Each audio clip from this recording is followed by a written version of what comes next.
to the front line. Okay, we're starting the timer, Jeff. We got this. Hi, everyone. So I'm going to start off with this. I want you all right now to bring into your mind your biggest childhood dream. Maybe you wanted to be an astronaut, or maybe you wanted to play in the NFL, or get married and find true love, or have kids. I don't know. Maybe you just wanted to be happy. So if you all have that in your mind, now I want you to raise your hand if you've accomplished your childhood dream.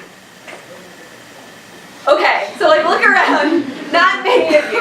I'm Shana, as she said. I'm a sophomore, second time Roble resident and second time real Roble speaker. And I'm going to talk to you guys all about achieving my childhood dream, which was that I wanted to be a runner. So many of you might now be thinking, you just listed astronaut and NFL player, which are possible but pretty far-fetched dreams. And I wanted to be a runner, which is you go out and you run and you're a runner. It's pretty easy. But let me clarify. I wanted to understand what my parents got out of running. So for context, both of my parents in the span of my 20-year lifespan have run approximately 30 marathons each.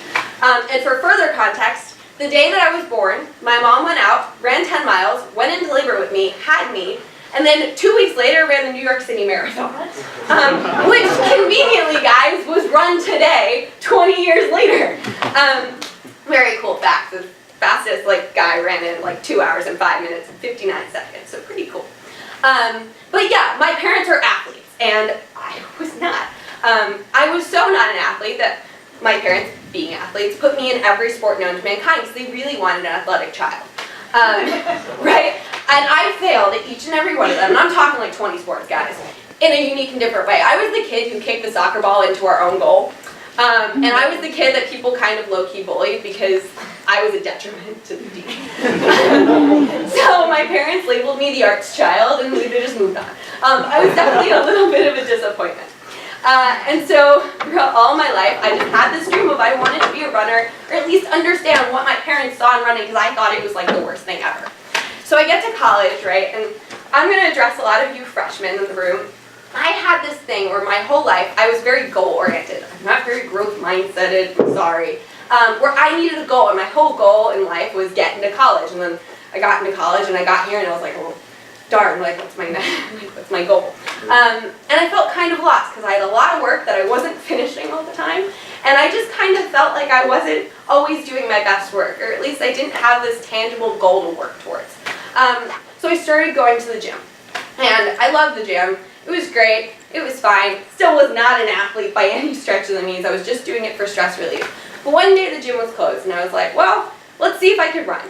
And I'm kind of going through this quickly because I have 2 minutes left.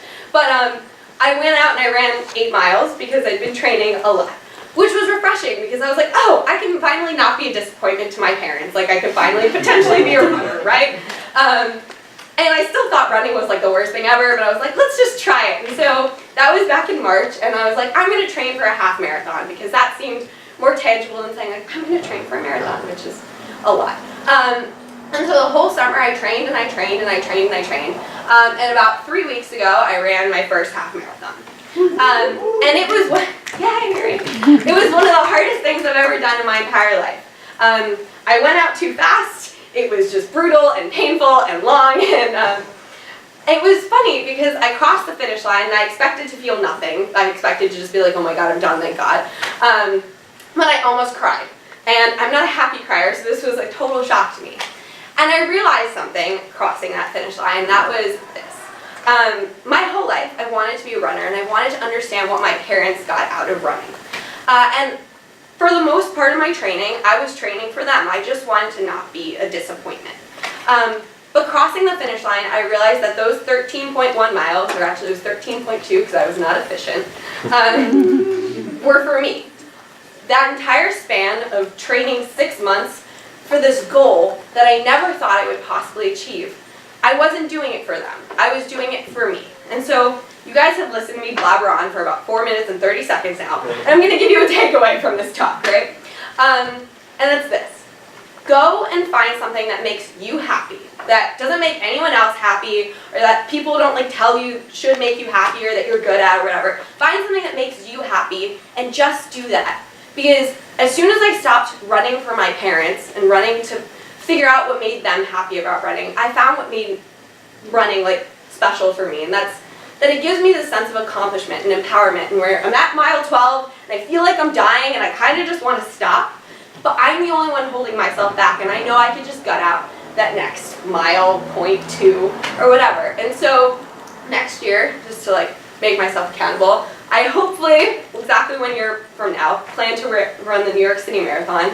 So 21 years from when my mom ran it, I hope to accomplish that dream. So that is my journey from being a sideline kid, whether it be the sidelines of my parents' races that I watched over and over and over again, or the sidelines of my own soccer games, to my own finish line.